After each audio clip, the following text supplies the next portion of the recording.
Hello and welcome to episode 6 of Morley and Eden's Grand Adventure. Let's get right into what has changed in our van build since the last episode of this podcast. As you might have noticed, our legs are a bit higher, and that's because we have built this raised deck that extends out the back of the van. This was inspired by one of my favorite van life YouTubers, Max and Augie. He has that in his van, and it really extends the living space in a nice way. I know we were really excited to add this. How do you feel like first impressions? I love it. It can hold our weight, which was very scary. Very scary to test. I'm still not super comfortable walking all the way to the end of it, but Morley, you have, and you do way more than me, so, trust science, not anxiety. Yeah. And if you can walk all the way to the end, I can walk all the way to the end. I just got to build up a little bit more courage. There's enough space to fit the solar panel. Yes, I have a foldable solar panel that we built the drawer, which is essentially the deck, to accommodate. So we built the part that we walk out on out of 1/2-inch plywood, which some people might think is a little thin for something that's supporting your entire body weight. But my structural engineering degree, see Mom, I'm actually using that degree, taught me that the shape of an object is more important than the thickness of what it makes up. You can think about like an I-beam, like a steel I-beam, right? It's made out of very thin steel, but because of the shape, it has a lot of strength. So a box cross-section, even if you make it out of thinner material, it's a lot stronger than just a flat piece of wood. So 1/2-inch plywood sheet wouldn't be enough to hold us, but because it's glued into a nice strong box, it's good. And the drawer slides are rated to 300 pounds. Yes. They extend out 48 inches, so technically both of us, I think, could sit on it. I don't think we're quite there yet. Yeah. And it's sort of like a what is the weakest link in the chain situation. So we're still going to add more screws once we do the final installation. So I think once we get to that point, we'll be a little more comfortable walking out in it. But at least for now, we walked out. I felt a little movement at first. It was actually the whole van rocking because I had a ton of leverage out the back. But no creaks, no cracks. The annoying thing about where we are in the build right now is we're going to have to take everything out to finish it. So we've done a lot of our final cuts for like the benches and the cabinet shells and this thing. But we're like, I don't know if this was a bad idea, but my plan is to do all the finishing at once. So once we have like the inside of our cabinets built and everything a little more figured out, we'll take everything out and we'll spend like a few days sanding and applying finish and painting, which is not going to be fun. But I don't know. We would have had to do it at some point anyway. Yeah. I think it will be a bit of a grind, but we'll get through it. And it's also, they're pretty like monotonous tasks. A lot of what we've done so far, we've both done together, like everything together. A lot of critical thinking. And not throwing shade at sanding, but there's not a lot of critical thinking that's going on there. Yeah. One thing that I'm really excited about with this pull-out stage is it extends our van an additional 4 feet, and I have thought of it as like a bit of a workbench for you. Mm-hmm. So I'm curious to see what it will allow you to do in terms of building once we hit the road. Yeah, that is absolutely true. It will be nice to be in like the open air. One thing to add, if it looks like our legs are a little uncomfortably high right now, we are going to get an additional 4 inches from cushions that will go on top of these chairs. So when we didn't have this, it was kind of like we had the final relationship between butt and feet on the floor, because this adds, when I say this, I'm pointing to what we are calling the stage or the deck. It adds about 4 inches of height. So we'll get raised up a little bit, and we have to be very careful to not build our overhead cabinets too low. That's like one of my biggest fears, I think, with this build, is that we're going to build these and then it'll be like really like claustrophobic in here. But, since we have it in mind, I don't think we're going to make that mistake. I don't think so either. And one of our next steps is to get the cushions. So we'll be able to really sit on it and feel and just do a real life measurement to see how deep or how, I guess, long we want our cabinets to be. I don't know. How tall. There we go. Long, tall ways. It's all right. We already started this podcast calling the deck like the stage. We were like, okay, we need a name for it before we start recording. And then immediately we called it two things. It's all right. It's just par for the course. And then we spent a lot of this morning planning out our water system, which was good. It was work that needed to get done, but not my favorite type of work. Or yours, probably, for that matter. No, it was frustrating and it was monotonous, but I had spent a lot of time watching videos of other people's water systems and reading a lot, and I realized that I was at the point where we just needed to go into the van, look at the parts that we already had, and start just planning out all of the connecting pieces and adapter pieces that we would need. And I think I'd been putting that off for about a week, so I was just feeling like I was procrastinating it, which is never a good feeling. Yeah. So we did it. I would say we're like 75% of the way through. We still have to decide on like our sink on our faucet and figuring out how our propane system is going to connect, but we've done most of it, which feels a lot better, but it was not particularly fun. No. At a certain point, I said to Eden, like, I just need to build some stuff. I need to, like, cut wood and put it together. And so I switched gears to adding the little flip-down drawer front on the stage here and in the top for it. Yeah, I'm realizing a lot, especially, like, in the last couple of years where I've done more and more woodworking. I enjoy doing it so much. Like, it's so rejuvenating. You probably noticed that. Being fianced to me. Fianced to you? Yes. But yeah, I think that's been like an interesting thing to think about in the last few months as we've been planning to move into the van, which is I will not be able to do as much woodworking, but it is something I really enjoy. So I'm going to find ways to continue doing it while we're on our trip. Like we were just talking about today, how can we fit tools into the water bench? Even just hand tools. I mean, you can do a lot with like a drill, a driver. I might get like a smaller cordless circular saw that works with those small Milwaukee M12 batteries. Oh, that's a good idea. And really excited to work at other maker shops. I mean, if I'm doing that, I almost don't even need tools because like we go camp out with I'm not gonna name any names, put anyone on blast, but we go camp out with someone for like a few days, use their workshop. But if we even have some small hand tools in here, it will make it so much easier to like if we want to install hooks or change where our curtain rods are. I know there's going to be a lot of those small modifications once we set out. That's what I was going to say, is we're going to want some small hand tools just for repairs that are going to inevitably come up because our home is constantly just being jostled slightly. Yeah, and it's an incredibly different living situation than anything we've done before. And the 3D printer can't fix everything. As much as it would be nice if it did. Yes. It cannot fix everything. So we'll definitely find places for hand tools. Yeah. And I like that. I like that plan. I know you always are imagining this pull-out stage/deck as like something that we could like sit on or eat at or Abby could walk out on. But I've always imagined it as a workstation for you, specifically for woodworking, because it is hard to imagine you, like that's such a big part of your life right now and how that's going to shift. At the same time, I think about you like going back to your roots and whittling spoons under your loft bed. So there's many different ways to do woodworking. That's absolutely true. OG Morley, whittling spoons. Yes. I feel like we're at this very exciting time right now where we are 3 weeks away from our wedding. We're 7 weeks away from actually setting out. Yep.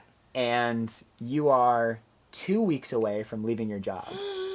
It's exciting. So, like, I feel like a few months ago it was like, oh, you know, the progression of time, you didn't feel it as much. But now, like, every week, we're, like, so much closer to that deadline, which is incredibly exciting. And it sounds terrible, but I'm really excited for you to leave your job.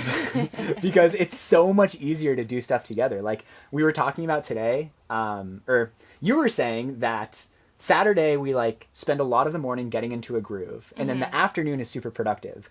And then Sunday rolls around and, like, again, really productive in the morning, but then the afternoon comes and we need to get groceries. Yeah. And it really, having just 2 days is not enough. So that having those full, like, stretch of 3 weeks in October to, like, honestly probably do the majority of the work on the van will be such a game changer. I would be very curious to see a graph of the work on the van over time from, like, February until, well, when did we start? March? Oh, like, we got the van in June. That's true. But there was the research time looking for the van. True. But let's just say June for, like, getting the van until October. Because I feel like so much of the progression is going to happen in October. Sometimes it's like, do we even bother starting these, like, big projects? Or do we just wait until... I think it's, even though it's hard to build momentum when we just have 2 days to work on it together, I think it's important to still, like, be making forward progress on these different smaller projects. Like today, for example, when you were finishing up the front part of the stage, I was like, okay, I'm just going to go figure this out. I'm going to go order our water tank or our water heater. Yeah. And I'd probably done some research 3 or 4 times and, like, 3 or 4 30-minute blocks of research before, like, in between the raindrops. Right. And so today when I went, I was like, all right, we have 2 options. one of them is $100 less. Easy. Yeah. Easy peasy. So I think every little thing we do does like help us progress, help us move forward, help us progress. There we go. Yeah, absolutely. Yeah, as long as we're like moving forward and we're preparing for the things that will come, I think we're in a good spot. But that being said, I completely understand why it takes some people like a year to build a van. Oh yeah, if they're for just sure. doing weekends and after work. There's so many small details. Like there's so many just tiny projects. Like building this was pretty much a 2-day project, and it's not even finished yet. But I don't know. I think you also accelerate over time. You get faster at these tasks. I think my main, I've been voicing this to Eden a lot, but one thing I'm just really keeping in mind is fall is coming. Like here in Orillia, Ontario, the leaves are starting to change. I don't know if it's really cooling off seasonally or if we're in just a bit of a cool spell, but the weather's a little cooler than it was last week. So I'm kind of pushing to get our finish on as soon as we can, because once the temperature dips, we just won't be able to. We'll have to like drive down south from where, maybe camp out at my sister's house in Virginia and get the finish on. We can definitely prioritize all of the cabinetry. We have been. Once we get our drawer slides, we can design all the drawers. We have our basic layout, but to actually get the dimensions, we need the drawer slides. And I'll make the tabletops, and we should be in pretty good shape to get that going. While Eden's thinking, I would like to point out our new jewelry. Oh, yeah. We have our microphones in our headbands right now. Well, mine's in my headbands. Eden is just in her hair. It's like a hair clip. Because we noticed the audio quality the past few episodes has been a little iffy. Part of the reason is they were clipped to our shirts. So every time we would move our heads, the audio would get louder and quieter. But if it's attached to our head, should be a consistent volume. So I'm hoping that this episode sounds better than previous episodes. Speaking of like meta things, I also want to say that we're kind of at a point where the podcast and the build videos are kind of at the same pace now. Yeah. So this will come out on Wednesday. If you're listening to this or watching this, it will obviously already had come out. And then I think the next build video will come out like the day after or 1 or 2 days after. So it's exciting to be at this point where like I think it'll be podcast, build video, everything is working together. I remembered what I was thinking about. Nice. My vamping worked. Thank you. So I'm curious how you felt, first of all, taking about a week off from building, because we had some travel. And then I'm also curious about how it was like talking to people who you hadn't seen in a few months, or sometimes like more than a year, about van life and about what we've been working on. So yeah, how was that for you? Yeah, so like we mentioned at the end of the last episode, the reason why we took a week off is because we had some weddings, some good friends who were getting married, unfortunately on the same day. So Eden and I both went out to the Rocky Mountains for the pre-wedding festivities of one friend, and then I flew to Boston for the wedding of one of my good friends from high school. I feel like whenever, as we've talked about a lot, one of the best things about travel is like changing your perspective. So we were like hiking through the Rockies, that clean mountain air. I think for me, it made me really excited to set out on the van because we're like, we can come back here in a few months. Yeah. So that, it made me excited for the travel aspect of it for sure. I don't know if I thought too much about the build itself. I'm trying to put myself back into that mindset. We did leave the van at the airport parking lot for a week, which was a little scary. But I don't know. I feel like it's not a place where car theft normally happens. I don't know. People leave like Mercedes, Aston Martins in those lots. So true. I don't know. If you're surrounded by expensive cars, I'm not too worried. How do you have any like specific feelings that you can think back to taking a week off the build? I think I felt like a little guilty. I mean, this trip was planned far, far in advance, and I'm very glad that we went out for a week and saw a ton of like very dear, close friends, and we had a great time. So I wouldn't have changed that. But I feel like whenever we're not spending time on the build, I'm like, oh, we should be spending time on the build. We should be thinking about it. And just how the wedding that I was attending, there was a lot of stuff that I was helping out with. So I just didn't really have time even to do research. Right. But it was, in a way, it was such a joyful week. It was easy to kind of just put it to the back burner. Yes. I found it hard to pick up when we got back and kind of get like back into the groove of it a little bit. I did feel like the momentum stopped. Yeah. And it was exciting, like telling people about it. At a certain point, I was like, oh, I've said the same thing like 20 times. So like, what are you doing? What's new with you? Which is totally fine. But I was like, oh, I'll just like say it in a different way.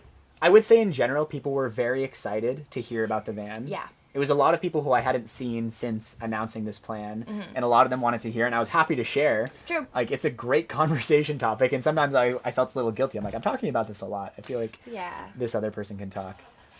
You're right. It's more that. It's like whenever you have new and exciting news to share, there's always this bit of you that after a few minutes, you're like, so what about you? Like, what's new with you? And the person's like, oh, you know, same old. Can we talk more about your exciting thing? You're like, all right, sure. I do agree with it coming back, being difficult to get back into the groove, especially with, like, the weddings. When I left Calgary, I took an overnight flight to Boston, and, like, it was a party the night before that, so I was a little exhausted from the party. I barely slept on the plane, and then went right into another weekend. So, you know, was not the healthiest weekend, did not sleep very much, and so when we got back home, getting back into the groove was difficult. So I tried, while Eden was at work, I tried to, like, plug away on some small projects on my own. Like, I cut our benches, so now there's a seam where we can flip them up into hinges, and starting to make the trim for our windows out of this really cool slab of birch that somebody gave me. I'm very excited for that. Yeah, that'll probably be a video in and of itself, like turning this beautiful slab into trim for our van. But yeah, now that I totally feel that feeling of guilt when you're like, this is the time when, like, we can get a ton of work done in the van. It's summer weather, but at the same time, I feel like I've been reading and hearing a lot of content about, like, the dangers of not having work-life balance and how important maintaining relationships are. So it felt very rejuvenating in that way, where I was like, I haven't seen a lot of these friends in a while. I don't know when we'll see them again. It's really good that we're doing this, because this is kind of like what life is all about. Absolutely, 100%. Zero regrets. I was holding both feelings at the same time.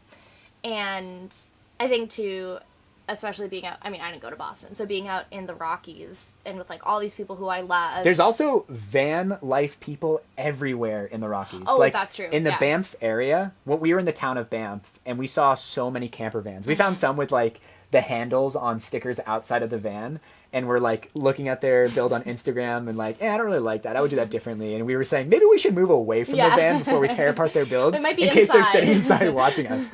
So, to answer the comments of people who said I should put a decal on the side outside of the van putting my handle, absolutely not. That is a great way to get stalked, to get doxxed. That is a horrible idea. I'm sorry if you recommended that, but there is no way. To be fair, the people who recommended it, they might not themselves have hundreds of thousands of followers or be very active. I understand the marketing side of it. What is marketing, right? Like, for making videos, your marketing is putting stuff online and having it discovered through, like, algorithms, and I don't know if you're doing other type of business, so, like, paid marketing, you know, email lists and things. I don't need a random person driving down the road to be like, I wonder who Morley Kurt is. I'm going to look him up. For me, it's more of a sorry, go on. For me, it's more of a safety Absolutely. thing. That's what I'm trying to say. The downsides, in my opinion, way outweigh the upsides. I don't know. That's actually an interesting question. I have heard some content creators, like Mike Montgomery from Modern Builds, a while ago, he was talking about, like, I kind of want to buy a billboard and, like, see if it helps my channel. It'd be an interesting experiment. Yeah, a billboard is different than your home. Right, you're like, this is where I live, and it's a billboard. And it's a billboard. Yeah, like, celebrities keep their private addresses very private for a reason. Unless you're on a tour, and you have, like, a tour bus. True. I just use the American and Canadian pronunciations of tour in the same sentence. My brain's gonna explode! Yeah. I once again related us to celebrities. I do not think that we're celebrities. Just want to make that clear. I just don't want everyone to know that we live in this van. But, I mean, I have been recognized in public before. Actually, twice in one day when I was at the airport, I had the customs person recognize me, and I had someone driving in a car, just like at the airport pickup recognize me. So, you know, it's a thing. People get doxxed. People with not huge followings get doxxed. And as terrible as it is, it happens more often to women than it does to men. So, not putting any handles on our van. Yes, especially that you are with me. You know who's probably the most likely to get recognized once we're on the road? Abby? Yeah. She is a very distinctive dog. Very distinctive when we take her for walks, so many people say, like, I've never seen a dog like that before. And Abby's like, So we talked about building the stage, what we've worked on today. Yeah, I think it's going to be an incredibly exciting few weeks. I think at a certain point, the wedding final preparations are going to they're gonna surpass the van. We're gonna have to like stop working on the van a little bit, but hopefully, sorry. Eden has sad face on. Yeah. No, I'm very excited about our wedding. But I'm gonna try to keep plugging away on those like projects I can do on my own, because I think we're at that point now. We have one more Great Build weekend next weekend, Yep. and then we have 2 weekends which are pretty much devoted to Being with celebrating our love. Yeah, the podcast will definitely continue. You want to record a podcast the day after we get married? Well, maybe not. I'm more thinking the time before. Okay. I think it'd be fun to record one. So we're getting married on a Saturday. The podcast comes out on a Wednesday, and we've been recording these on Sundays because we've been doing the majority of the work on Sundays, and we find that the conversations are the best like right after we've done the work. So we're full. Like we went for a run this morning. We are covered in sawdust from all the woodworking we've been doing. You look so dark right now on camera. You're in full shade. Should I lean forward a bit? No, it's fine. It never looks as bad on YouTube as it does in the camera. We have monitor. full day smells. Yes. What I mean to say is, it might be really fun to do a podcast right after the wedding. Okay. And talk about that experience a lot. Should I do it in my dress? That'd be hilarious. We also have like a really fun idea planned where I don't want to ruin it, but our van will be involved in the wedding, and we can maybe talk about that experience. Our van is marrying us. Yeah. Ooh. It's a Decepticon, actually. There is a state where you can like get married by your dog. Okay. So what can't marry you then if your dog can marry you? Probably inanimate objects like a vehicle. Right. Maybe it has to be like a kingdom animalia. Can Or, a plant marry you? It probably has to be a mammal. That's so discriminatory. I know. We do tend to privilege mammals over other There's some smart animals. birds. Yeah. Parrots, ravens. I mean, we could tell our friend Mildred she's out, and we're gonna bring this leaf instead. All right. I think we're good. Do you want to tell your story that you were saving for the end of the episode? Yes. So thinking about how some of the conveniences that we have at home, we're not gonna have when we're on the road. Yes. And so I was thinking about this last night when at 4 a.m, our cat starts going. And I'm in a deep sleep. I have no idea what's going on.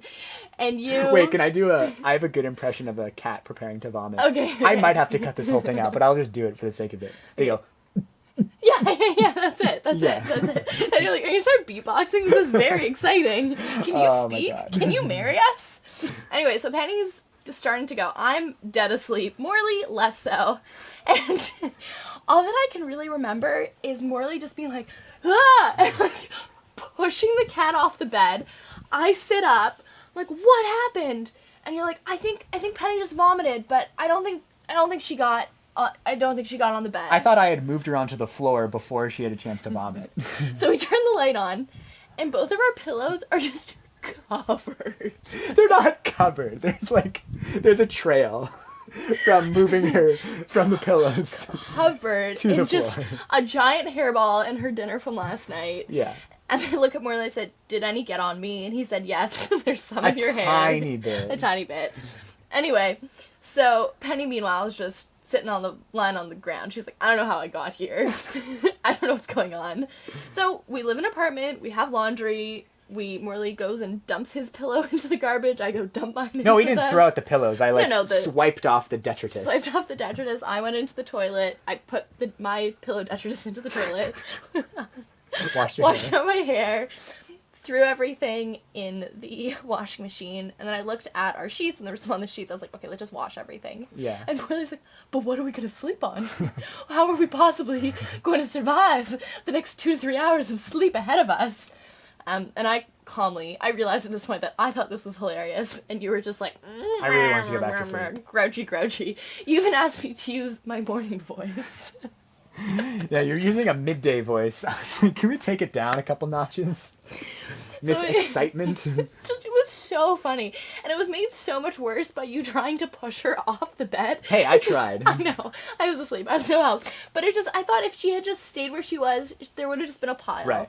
But because you pushed her, it just fire hosed that hairball vomit all across our bed. So your question is, how are we going to deal with situations like that? Right, so in the imagine this van? had happened in the van. Yeah. We would have had to wake up. We would have, maybe just thrown it in the bag or just driven to a 24/7 laundromat and started our day at 5 a.m. Yeah, honestly, I was, at that point in the night, I was like, do we just get up now and start the day? But it was the weekend. We didn't have to get up at any specific time.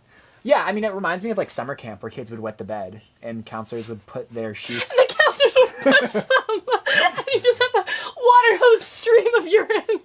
No, Sorry. they would like, you know, they wouldn't deal with it that moment, but they would put their sheets in a trash bag, and at some point during the day, the counselors would do the sheets for the kids in a discreet way so that the rest of the cabin didn't know that this 8-year-old child wet their bed. Just like we did the sheets for discreet way for Penny. Yeah, we didn't Wait, embarrass would her. the kid just lie back down on the soiled bed? No, they would like tell them the next morning. You know, they'd wake up, be like, oh, like, John, something happened.